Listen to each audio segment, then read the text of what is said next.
प्रधान विश्व रची राखा, जो जस करहि सो तस फल चाखा। कोई न काऊ सुख दुख कर दाता, निज कृत कर्म भोग सब भ्राता। जय श्री कृष्ण। मेरे प्रियजनों, परम पूज्य गोस्वामी श्री तुलसीदास जी महाराज की ये बड़ी प्यारी चौपाई है। कहते हैं हमारे कि कर्म प्रधान विश्व रचि राखा। व्यक्ति जैसा कर्म करता है उसे निश्चित उसका फल वैसा मिलता है, उसे भुगतना पड़ता है। और हम लोग केवल इन दोनों चौपाइयों को, कर्म प्रधान विश्व रचि राखा, जो जैसे करहि सो तस फल चाखा, औरों को सुनाते रहते हैं, औरों को बताते रहते हैं। और ये दो लाइन जानते हैं, उसके बाद की दो लाइन, कोई न काऊ सुख दुख कर दाता, निज कृत कर्म भोग सब भ्राता। कोई न काऊ, को न काऊ सुख दुख कर दाता, मतलब हमने अगर बुरा कर्म किया है तो उस बुरे कर्म का फल को न काऊ, कोई व्यक्ति के कर्मों का फल कोई दूसरा नहीं भुगतेगा। पिता के अच्छे कर्मों का फल पुत्र नहीं, पिता ही भुगतेंगे। पुत्र के बुरे कर्मों का फल पिता नहीं, पुत्र ही भुगतेगा। पत्नी अच्छा करेगी तो पति का जीवन अच्छा रहेगा, पति गलत करेंगे तो दोनों का जीवन बेकार रहेगा। बंधु, कहने का तात्पर्य मेरा ये है कि हम अगर कुछ कार्य कर रहे हैं गलत, तो हम ये न सोचें कि अगर कोई हमें नहीं देख रहा है तो हम तो बच गए उस कार्य को करके। ऐसी बात नहीं है। गोस्वामी श्री तुलसीदास जी महाराज कह रहे हैं कि कर्म प्रधान विश्व रचि राखा, जो जस करहि सो तस फल चाखा। सीधी सी बात है।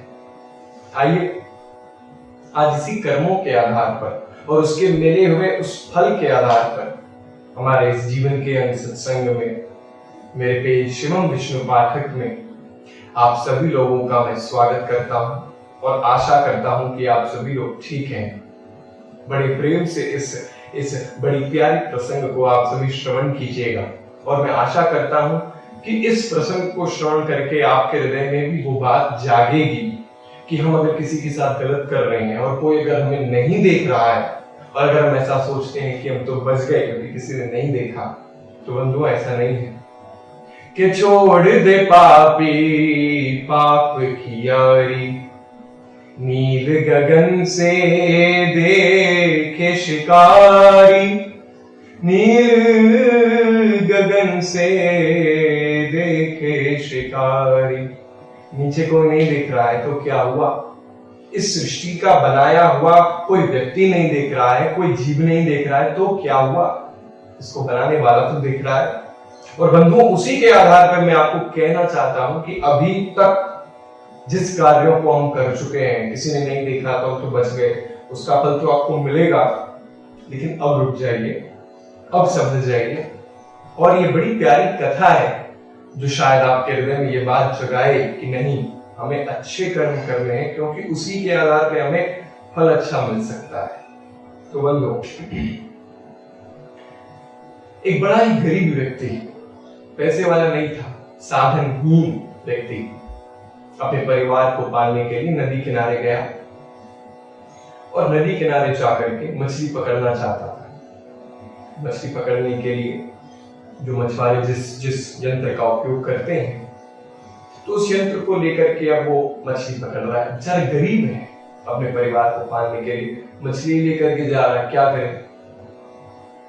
तो बंधुओं, जैसे कुछ देर प्रतीक्षा करने के बाद कुछ देर बाद उसने जैसे देखा कि एक मछली हाथ लगी, दो मछली हाथ लगी, चलो आज अपने परिवार को कम से कम भरपेट तो खिलाऊंगा। बेचारे ने जैसे ये सोच अपने हृदय में रखी थी कि उसने देखा क्या कि एक व्यक्ति उसके पास में आ गया और वो व्यक्ति एकदम बलवान, बहुत बलवान व्यक्ति, मद मदाओं से एकदम पूर्ण। क्या कर रहे हो? अरे जी मैं तो मछली लेकर के जा रहा हूँ अपने परिवार के लिए। उस व्यक्ति ने ऐसे ही पूछा और वो बेचारा गरीब व्यक्ति ऐसे बोल रहा है, क्या करे, बलवान भी नहीं है, एक तो गरीब व्यक्ति साधन ही है, तो कैसे महाराज किसी के और कोई व्यक्ति अगर बलवान आ जाए तो थोड़ा सा बल भी है उसके पास में, श्रेष्ठ कुल का भी होगा, थोड़ा साधन संपन्न होगा, तो उसके सामने उस बेचारे गरीब व्यक्ति ने संकोच के मारे, डर के मारे, जी मैं तो मछली लेकर के जा रहा हूं। तो उस बलवान व्यक्ति ने अपने बल का प्रदर्शन करके अभद्रता पूर्ण क्या किया बंधुओं कि उसके गर्दन को पकड़ा। वो गर्दन को पकड़ के उसके हाथ से उसके द्वारा ली गई उस मछली को छीन करके अपने घर ले गया। जब वो इस क्रिया को करने लगा तो बंधु उसने ध्यान नहीं दिया, उसके हाथ से छीन करके जब वो ले जाने लगा तो उस मछली ने अपने दांत से उसके हाथ पर थोड़ा सा प्रहार कर दिया था। परंतु मछली के प्रहार से क्या होता है? कुछ नहीं होता है। उस व्यक्ति को जरा सा आभास भी नहीं हुआ कि किसी मछली ने मुझे काटा है, बस थोड़ा सा ऐसे उसने कर दिया और वो मछली लेकर के जाने लगा घर। हृदय में इस बात की ममता भी नहीं जगी, दया भी नहीं जगी कि एक गरीब व्यक्ति है जिसका मैंने भोजन, जिसके घर का मैंने अन्न, जिसके गरीब बच्चों का, जिसके परिवार वालों का मैंने अन्न अपने हाथ से, अपने बलवान होने का इस प्रकार का मैंने प्रमाण दिया है, तो मैंने गलत किया है, ऐसा उसने सोचा भी नहीं बंधु। मछली ले जा करके अपने घर ले गया, पका करके खाने लगा और वो बेचारा गरीब व्यक्ति वहां पर रोता रहा, रोते रोते अपने घर चला गया। क्या करे बंधुओं, कुछ दिन बीते। वो जो बलवान व्यक्ति था जिसने उस व्यक्ति की मछली छीन करके पका करके बड़े प्रेम से खाई थी, 1-2 हफ्ते बीते कि उस व्यक्ति ने सुबह उठ करके अपनी आंखों को जैसे ही ऐसे करते ना, तो आंखों को खोल करके जैसे उसने किया तो उसने देखा कि उसके हाथ के इस भाग में, इकन्नी उंगली के भाग में जहर फैल गया है। अब आप विचार कीजिए, आप अगर रात को सो रहे हैं, ठाकुर जी तो कभी चाहे भी नहीं ऐसा हो आपके साथ, लेकिन बस विचार करने को मैं कह रहा हूं कि अगर कोई व्यक्ति रात को सोता है और सोने के बाद वो उठे और उठने के तत्पश्चात ही वो देखता है कि उसकी इकन्नी उंगली में जहर फैल गया है, नीला पड़ गया है, तो वो हालत उसके परिवार वालों की सबकी विचित्र हो जाएगी। और वो जो व्यक्ति जो बलवान था, जिसने कदाचित अपने साधन संपन्न होने का, अपने बलवान होने का इस प्रकार का प्रदर्शन किया उस गरीब व्यक्ति के सामने, बिना कुछ सोचे समझे, बिना किसी ममता के, उसने जब ये चीज देखी तो बड़े से बड़ा व्यक्ति भी मौत के सामने तो भय खाता ही है, चाहे वो बाणासुर हो या तारकासुर हो या कोई भी सज्जन हो महाराज। मौत एक ऐसी चीज है जिसके सामने हर व्यक्ति बंधु घबराता है, केवल एक छोड़ करके। कौन? बोले जो साधक होते हैं, जो सत्संगी होते हैं, जो परम वैष्णव होते हैं, जो परम भक्त होते हैं, जिनके लिए मृत्यु कोई भय की चीज नहीं है, जिनके लिए मृत्यु एक सत्य है जिसे वो स्वीकार करते हैं। परंतु जो साधक नहीं होते हैं, जो सत्संगी नहीं होते हैं, उनके लिए तो महाराज मौत एक काल ही है और एक ऐसे यमराज है कि फिर तो आप पूछिए मत। तो बंधु उस व्यक्ति ने जैसे ही अपनी इकन्नी उंगली को जहर से फैलता हुआ देखा, वो तो घबरा गया। तुरंत घबराते हुए वैद्य के पास गया और जैसे ही जाकर के उसने वैद्य को दिखाया, वैद्य ने हाँ मैं दिखाइए। वैद्य ने पूछा, देखा? बोले कहाँ गए थे आप? बोले हम तो कहीं नहीं जा रहे हैं।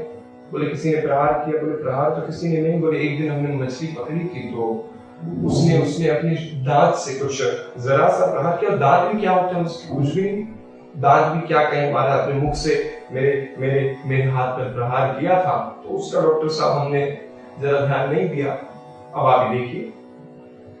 उन्होंने कहा अच्छा ऐसी बात है, लेकिन देखिए स्थिति तो ऐसी है कि इस इकन्नी उंगली को तो हमें निकालना पड़ेगा, क्योंकि उंगली तो अभी आपके किसी काम की नहीं गई, और अगर अभी हमने इस उंगली को निकाला नहीं बंद हो, वो डॉक्टर जी कह रहे हैं, तो इस उंगली के द्वारा जहर पूरे हाथ में फैल जाएगा। तो वो बलवान व्यक्ति मरता क्या नहीं करता, डॉक्टर साहब आप तुरंत निकालिए।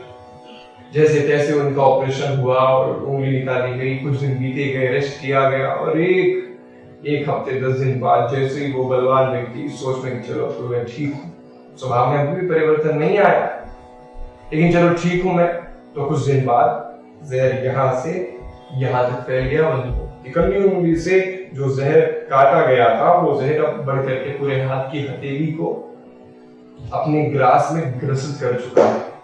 वो बलवान व्यक्ति और डर के मारे तुरंत वैद्य के पास गया और वैद्य ने यही कहा कि अब हमें इसे भी काटनी पड़ेगी, क्योंकि ये स्थिति भी अगर यहाँ नहीं रोकी गई तो ये आगे बढ़ करके आपके लिए विषाद का रूप ले लेगी। बलवान व्यक्ति बेचारा क्या करे, बोला आप ये भी निकालिए। और बंधुओं स्थिति यहाँ रुकी नहीं, कुछ दिन बीते और कुछ दिन बीतने के बाद जैसे ही उस बलवान व्यक्ति ने ये देखा कि वो जो जहर है वो यहाँ पे अब तो रुक जाना चाहिए, लेकिन वो जहर तो बंधु यहाँ से उसके हाथ के यहाँ तक आ गया, एल्बो के पास में। अब जिससे आप ये समझ लीजिए कि फिर हाथ का कोई काम ही नहीं रहा।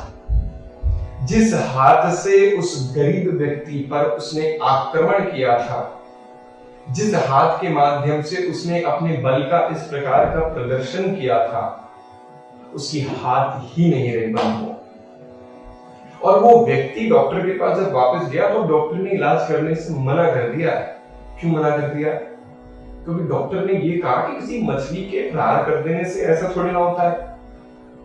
देखिए आप बैठिए यहाँ पर, आप मुझे एक बात बताइए, मैंने अपने जीवन में आज तक, अपने पूरे अध्ययन काल में मैंने आज तक ऐसी मछली देखी नहीं है जिससे ऐसे प्रहार कर देने से जहर अगर फैल रहा है तो कटने के बाद फिर वापस फैले, फिर कटने के बाद फिर वापस फैले, कोई मछली नहीं बनी। दूसरी बात, किसी व्यक्ति ने आपको किसी चीज से प्रहार किया हो, मैंने ऐसी भी स्थिति नहीं देखी है।